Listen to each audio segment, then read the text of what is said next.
How to fix api-ms-win-core-winrt-l1-1-0.dll AcroRd32.exe System error in Windows 11. Hello friends, follow the steps to fix it. Go to this page. Link to this page is given in the description of this video and download this file. Click on download for Windows. Once downloading is completed, click on the exe file.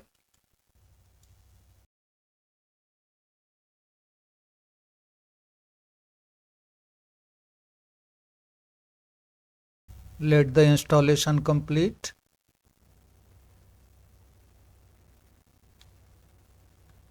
Click on Next. On this window, uncheck this box. Install updates automatically recommended and check this box. Manually check for and install updates not recommended.